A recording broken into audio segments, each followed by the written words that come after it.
चलते 16 दिन के मासूम की हत्या यहां पर की गई है। 16 दिन के बच्चे को पटक पटक कर मार डाला है। शादी हो जाएगी इस टोटके को लेकर हत्या कर दी। बच्चे की 4 मौसियों पर हत्या का आरोप है। पुलिस ने एफएसएल की टीम को मौके पर बुलाया है। जोधपुर के एयरपोर्ट थाना क्षेत्र का पूरा मामला है। तो इस वक्त की हैरान करने वाली बड़ी खबर आपको जोधपुर से बता रहे हैं, जहां कलयुगी मौसियों ने अपने 16 दिन के भांजे को मार डाला। पटक पटक कर इस बच्चे की हत्या कर दी जाती है और सिर्फ इसलिए कि टोटके के लिए। बताया जा रहा है कि शादी हो जाए ये टोटका था और इस बच्चे की जान ले ली। अब यहां पर एफएसएल की टीम को मौके पर बुलाया गया। जांच चल रही है। जोधपुर के एयरपोर्ट थाना क्षेत्र का यह पूरा मामला है। तो मेरे बच्चे का सर बेरहमी से मर्डर हुआ है सर। मेरी 4 सालियाँ थी, मंजू और रामेश्वरी, गीता और ममता, 4 लड़कियां थी। इन्होंने मेरे बच्चे को बड़ी रहमी से मारा है। कूद कूद के उसके केस वगैरह निकाल दिए सर, और उसके ऊपर कूद कूद कर उसको बेरहमी से मारा है। और इतना मतलब उसको और मेरे वाइफ को पास में आने नहीं दिया। 4 लड़कियों ने 2-3 कमरे में बंद कर दी मेरे वाइफ को। और पता नहीं वो कैसी विद्या थी उनकी, वो तांत्रिक विधि, तो उसके माध्यम से मेरे बच्चे को मारने की कोशिश की उन्होंने। ये 8-7 सालें हैं इस लड़के की, मेरे पूनाराम की 7 सालें हैं सर। शादी 2 की हुई है, एक तो पूनाराम की और एक इससे बड़ी वाली। बाकी ये सारे ससुराल जाती नहीं है। और वो जो शादी की हुई है वो तो जाती नहीं है ससुराल में। मेरे गुजरावास में उसकी शादी की हुई है, उसको हो गए 8-10 साल जिस दिन से वो कभी तक ससुराल में नहीं गई। और उसके घर में भी वो आफत मचा रखी उस ससुराल में भी। और हमारे बच्चे को मारने का सारा किस्सा उस रामेश्वरी का, ससुर जी का और उसका, ससुर जी इसका, हीरालाल जी सारा मरवाने में सर उसका है। तो मेरे बिंदनी को, मेरे पोते को, एक बड़े वाले पोते को सर, सारे को उसने मारने की कोशिश की। मकान से पटक रही थी सर, तो मेरी बहू ने उसको पकड़ लिया, बड़े वाले को, और छोटे वाले को तो पहले से ही मार दिया। हाथ जोड़ के विनती करता हूँ, कड़ी से कड़ी इनको कानून से सजा देवे। पूरे परिवार को सजा मिलनी चाहिए। इनके परिवार में एक छोटे से बच्चे का मर्डर किया गया है।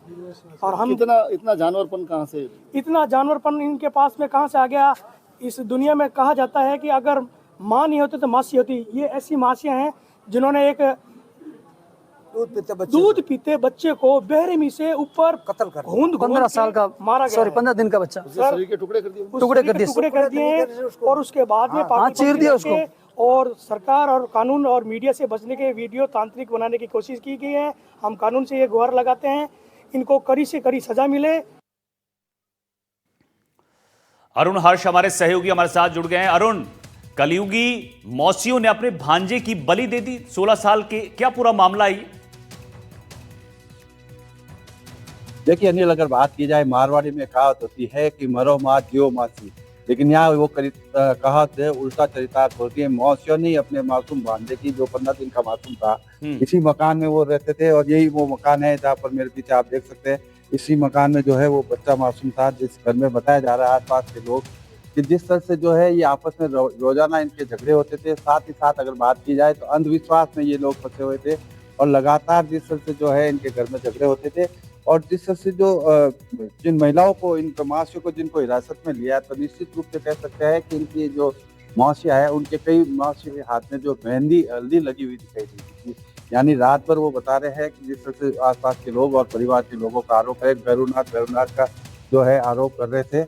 लेकिन अगर बात की जाए तो जिस तरह से जो ये पूजा अनुष्ठान करते थे, अंधविश्वास के चलते जो है बच्चों की जो शादी नहीं हो रही, यानी 4 मौसियों की शादी नहीं हो रही थी, इसी बात को लेकर जो कह सकते हैं ये मर्डर किया गया है, बच्चे को बलि दिया गया है। फिलहाल पुलिस ने जो है पूरा मामला दर्ज कर लिया। एफएसएल की टीम को मौके पर बुलाया और एफएसएल की टीम जो है यहाँ से एविडेंस कलेक्ट कर चुकी है। और अब पूरे इस मामले के जो है जांच में जुटी हुई पुलिस। लेकिन कह सकते हैं 115 दिन का जो मासूम, जिसने आंखें भी पूरी नहीं खोली, और उसके साथ इस तरह का जो है दुर्दान व्यवहार हुआ और बच्चे को मार दिया गया, अपनी जो है आकांक्षाओं को पूरी करने के लिए और अंधविश्वास के चलते हुए। आसपास के लोग हालांकि कैमरे पे बात करने के लिए तैयार नहीं है, क्योंकि ये साथी समाज से आते हैं और साथी समाज आजकल जो है एक पंचायत से डरता है, तो वो लोग बात करने को तैयार नहीं है। लेकिन कह सकते हैं ये घटना हुई है बिना कैमरे पे। हम लोगों से बातचीत में उन्होंने बताया है कि अंधविश्वास के चलते जो है। अरुण, ये आपने बातचीत की है, ये बताइए कि ये टोटका बताया किसने था, कहां से इनको ये सारे तरीके पता चले थे? देखिए इस बारे में हमने पुलिस अधिकारी से भी बातचीत की थी, तो उन्होंने बताया कि अभी हम लोग इसकी जांच कर रहे हैं, अनुसंधान कर रहे हैं, और उसके बाद जो भी अंधविश्वास फैलाने वाला होगा उसको भी हम लोग 120 में यानी कि उसको गिरफ्तार करेंगे। लेकिन फिलहाल जो कह सकते हैं कि अभी भी हालांकि घर में कुछ सदस्य थे, हम लोग कुछ देर पहले यहाँ अंदर जब गए थे तो उन्होंने बात करने से इनकार कर दिया, यहाँ तक कि अपनी पहचान को भी छुपाने से इनकार कर दिया, जबकि वो इसी परिवार के सदस्य थे। और हम लोगों से बातचीत करते बोले हम लोग तो पड़ोसी है। तो सबसे बड़ी बात यह है कि इतना विभत्स कांड कर दिया, उसके बाद आप अपनी आइडेंटिटी छुपा रहे हो, जबकि वो खुद उसका मामा लगता था, लेकिन उसने भी अपनी पहचान छुपा दी कि हम लोग तो पड़ोस से आए हुए हैं। तो आप अंदाजा लगा सकते हैं कि घर की बात को दबाने के लिए, इस तरह के जघन्य हत्याकांड को दबाने के लिए किस तरह से जो है वो पर्दा डाल रहे हैं। निश्चित तौर से कह सकते हैं कि लोग यहाँ पर जो है बोलने को तैयार नहीं है, लेकिन बिना कैमरे पे वो सारी बातें बता रहे हैं। सुबह 4 बजे उठ के जो आरती पूजा जिस तरह से करते थे दिन भर में, और आपस में दोनों परिवार के जो सदस्य पति पत्नी उनमें भी मतभेद था। और निश्चित तौर से जो है बच्चों की शादी को नहीं लेकर परेशान भी थे, और किसी ने उनको सलाह दी कि अगर आप किसी मासूम की बलि दे देंगे तो उसका जो है शादी हो जाएगी, और उसी के अंधविश्वास के चलते ये घटना कारित हुई है। फिलहाल पुलिस ने चारों मवेशियों को डिटेन कर लिया है और अनुसंधान कर रही है। डिटेन किया है इनको, कुछ बताया इन्होंने, कोई जानकारी दी है पुलिस को अभी तक? नहीं, अभी चूंकि पुलिस पोस्टमार्टम कराने में लगी हुई है, तो निश्चित तौर से जब पोस्टमार्टम हो जाएगा और बच्चे का शव जब उसके पिता को सौंप दिया जाएगा, उसके बाद में पुलिस अनुसंधान करेगी। लेकिन ये जरूर है, पुलिस ने इस बात को स्वीकार किया है कि उन्होंने चारों मवेशियों को जो है डिटेन किया हुआ है, और अब उससे जो है एफआईआर दर्ज होने के साथ ये जो पूछताछ की जा रही है। एफएसएल की टीम को भी मौके पर इसीलिए बुलाया गया था। तो घर के जो हालात थे हमने देखे थे, काफी चप्पल बिखरे पड़े, सामान दूसरा बिखरा पड़ा है, यानी कि जो बवाल जो हुआ था, रात को झगड़ा काफी हुआ था, और उसके बाद में जो है परिणति है। अब हालांकि एक दूसरा पक्ष ये भी कह रहा अनिल के ये जो झगड़े के दौरान जो है महिला गिर गई थी, लेकिन जो बच्चे की जो बॉडी थी ना उसके पार्ट्स बिखरे हुए थे। तो ये आपने कह सकते हैं कि गिरने से बच्चा दब जाता है, लेकिन बच्चा दबने के अलावा भी अगर उसके पार्ट्स अलग अलग मिले तो निश्चित रूप से कह सकते हैं ये नर बलि का जो है अनुसार की भेंट चढ़ा है मासूम।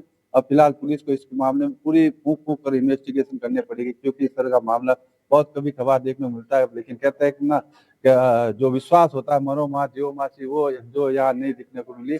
और अब कह सकते हैं कि जो पुलिस इस पूरे मामले में अनुसंधान कर रही है। ठीक है, बहुत बहुत शुक्रिया आपका अरुण इस जानकारी के लिए।